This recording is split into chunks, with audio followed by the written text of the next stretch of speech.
Yo, welcome back to No Gimmes Golf. It's Mike Buey checking in. Thank you for clicking on this video.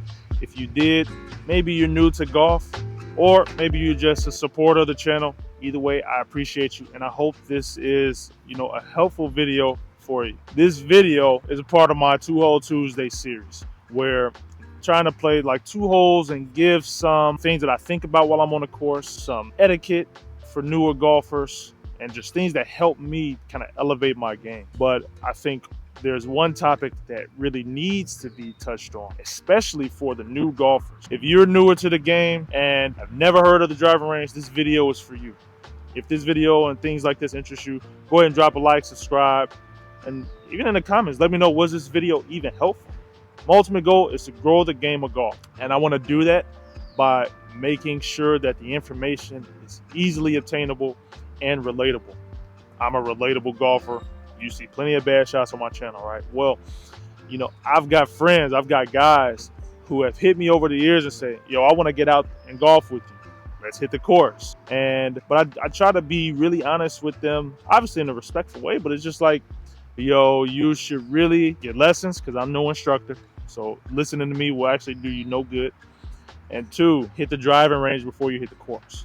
Now, why would you hit the driving range before you hit the course? Well, that's what we're here to find out. So let's just get right into it. So we're at the driving range. What's the purpose of it? It's a practice ground. Golf is a game that requires hours of your life. A lot of dollars, but hours, right? It's not just going out and playing on Saturdays with your friends. Like, it can be, but in order to get there, I think you should really hit the driving range. This gives you an opportunity to get a bucket of balls, about 50 to 80, and just practice. Hit your swing. If you get lessons, this is the place where you actually try to put it into action.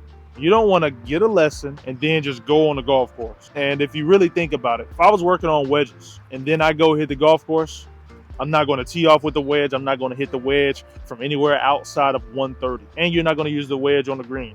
So think about how many shots per hole that you actually are not using this specific club. When you think about it that way, how can you get better without some repetition, without building that muscle memory? So that's what the driving range is for. But I think it's often overlooked because it's not as fun.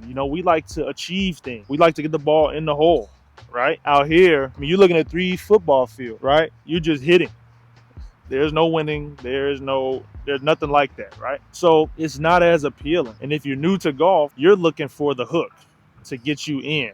Right? You're like, man, what is it that everyone sees? The hook comes from the golf course, right? You get a par, you get your first par. It's like, oh yeah, I got to do this. If golf is something that you want to take up, you've got to hit the driving range in order to really just lock in. If you don't want to do the driving range, if it's because it's too boring, go to Top Golf.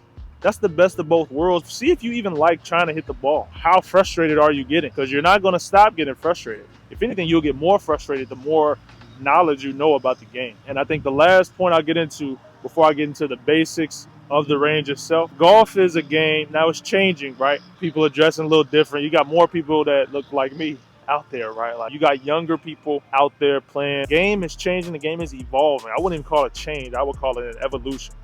That's a great thing. That's why I made this channel, because I want more people out there, especially those who look like me, to do it, to play. But there are some things that need to be considered by any and all players. And that's something called pace of play and just overall course etiquette. Pace of play is how fast you go through your round of golf. A typical round of golf is anywhere between 4 and 4.5 hours for a group of 4. Now, if you're a beginner, you and your friends are going out there, think about 4 beginners missing a ball or hitting a ball 10 yards or getting out of bounds, losing 6 balls.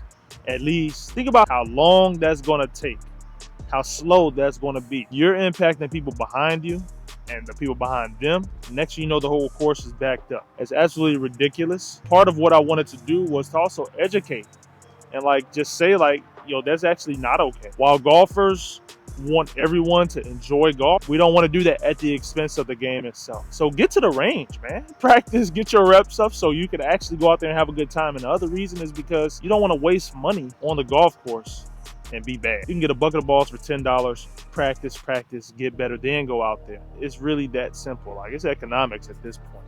So let's just go over some basics, some etiquette of the driving range. I hope it's helpful. Okay, so not every golf course has a driving range. And And not every driving range is attached to a golf course. So that's something to keep in mind. You should really do your research. Ask people you know who golf where they go to the driving range. You've got two types of driving ranges. You've got those with mats, turf mats right here, and then you've got driving ranges that have grass. I prefer grass because there's grass on the golf course. There's not turf on the golf course. Also, the feedback that you get from the turf is not the same as the feedback you get from the grass. Take it from someone who is a hell of a golfer on mats. When I get on a golf course, it's like I'm a different person. It's actually crazy. You can still get good practice sessions on the mats for sure. I'm not knocking them, but I try to mimic the on-course conditions with being in grass. Those are the two types. So these are called bays. This is where everyone hits from. There's usually a tee. You usually pour your bucket of balls into a tray. This is where you can get your reps in. If you can see out there, there are yardage markers, and that just gives you an idea, okay, how far am I hitting the ball? It gives you an opportunity to get dialed in on your clubs. There are ranges that cost a little more. They usually have a TV screen there that you can see all your advanced stats. And Top Golf, all of them have that because that's their technology. As far as etiquette is concerned, most of your ranges is going to have a yellow line. Why? Because on this side, you're liable to get hit. Somebody's back here using a driver and you walk past, it's done. It's donezo. We've all done this. Say you hit a ball, right? You're like, dang, man, I want that back. Walking out here to get the ball, that's dangerous because if somebody's here, you never know what somebody's going to do with a golf club and a golf ball. Accidents happen all the time. Unless there's nobody out here, don't go out there and try to get your ball. It's only one ball. It's not worth risking getting hit. And then now you're not even able to golf, period. I think one thing that is worth mentioning, I would say 90% of the people here are hitting bad shots.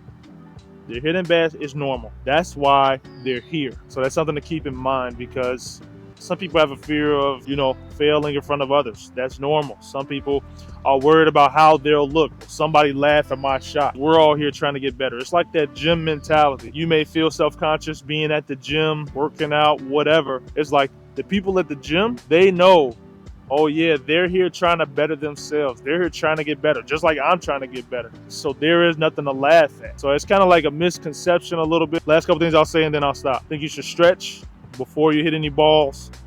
Loosen up, warm up. That's important. And then 2, you should establish kind of a regimen. You don't want to just be hacking away at one club the whole time. Unless it's just one club that's been giving you trouble. I get it. But try to break things up. I usually try to do 5 balls each club, and I start with my wedges first. And then I go every other club. So I'll do like a gap wedge. I'll go 9, 7, 5. I think that's just super important. And if you got a golf instructor who gave you some things to work on, this is the place to do it. I mean, I hope that was helpful enough. I hope it was encouraging because that's my ultimate goal, is to encourage you to educate and to elevate, right? I want to do all those things to help your game, to make you want to play golf and play golf the right way. As someone who was bad for years and I'm only like okay now, I was doing the same bad things over and over. I was wasting a lot of money and I was wasting a lot of opportunities to play really nice golf courses because I didn't take the game seriously enough. So I'm just going to hit a few balls, try to get dialed in a little bit, get a little practice.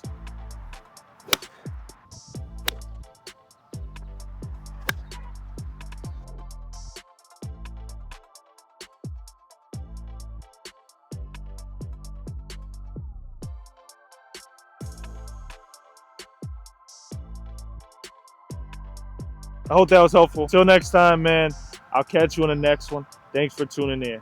Peace.